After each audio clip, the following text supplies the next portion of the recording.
या महिलेचा कबुतरामुळे जीव गेलेला आहे। कशा प्रकारे आणि किती भयानक आजार आणि कसला आजार होतो ते आज तुम्ही पाहाच। दादरमध्ये मग कबुतरांना दाणे टाकणाऱ्यांना जे दाणे टाकतात आणि सपोर्ट करतात त्यांनी हा व्हिडिओ बघा की किती भयानक आजार हा कबुतरांमुळे होतो। पुण्यातील श्याम मानकर यांच्या मुलीचा कबुतरामुळे होणाऱ्या आजारामुळे मृत्यू झालेला आहे। श्याम मानकर यांची मुलगी शीतल विजय शिंदे या 19 जानेवारी रोजी रुग्णालयात उपचारासाठी दाखल झाल्या। खरं तर कुटुंबियांना वाटले की त्या बऱ्या होऊन घरी येतील, मात्र त्या आल्याच नाहीत। त्यांच्या पश्चात 2 मुली आहेत। कबुतराच्या विष्ठेमुळे फुफ्फुसातील फायब्रोसिस हा आजार त्यांना झाला होता। याबद्दल आता श्याम मानकर आता जनजागृती करत असल्याची माहिती समोर येत आहे। श्याम मानकर म्हणाले, 2017 पासून माझी मुलगी आजारी पडू लागली।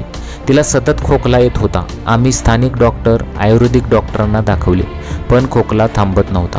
त्यामुळे आम्ही दुसऱ्या डॉक्टरला दाखवले। त्यांनी म्हटले की तुम्ही जिथे राहता तिथे कबुतरे आहेत का? शीतल जिथे राहत होती तिथे कबुतरांची संख्या अधिक होती। लोक त्यांना दाणेही टाकायचे।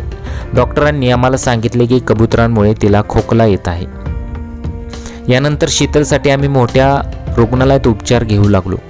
पुण्यानंतर मुंबईतील लीलावती रुग्णालयातही आम्ही उपचार घेतले। प्रत्येक ठिकाणी सर्व चाचण्या केल्या जायच्या, पण आजार तोच निघायचा। काही वर्षांनी शीतलची तब्येत आणखी खालवली। तिला चालणे फिरणे आणि श्वास घ्यायला अडचण निर्माण झाली। तिला रात्रीची झोपही यायची नाही। काही काळाने तिला कृत्रिम ऑक्सिजनची गरज भासू लागली। ती बाहेर जातानाही स्वतःबरोबर एक छोटा ऑक्सिजन सिलेंडर ठेवायची, अशी माहिती मानकर यांनी दिली आहे। श्याम मानकर पुढे म्हणाले की हळूहळू शीतलला 24 तास ऑक्सिजन देण्याची गरज पडू लागली। पुण्यातील DY पाटील रुग्णालय आणि संशोधन केंद्रात फुफ्फुसांच्या दानासाठी तिचे नाव समाविष्ट करण्यात आले। आम्हाला 2 वेळा फुफ्फुसे मिळाली, पण पहिल्या वेळेस फुफ्फुस जुळत नव्हते, तर दुसऱ्या वेळी फुफ्फुसे खराब झाल्याचे डॉक्टरांनी सांगितले। 19 जानेवारी रोजी पाठदुखीमुळे शीतलला रुग्णालयात दाखल करण्यात आले। शीतल मला म्हणाली की मी बरी होईन आणि घरी येईल, पण ती आलीच नाही, अशी दुःखद आठवण श्याम मानकर यांनी सांगितलेली आहे।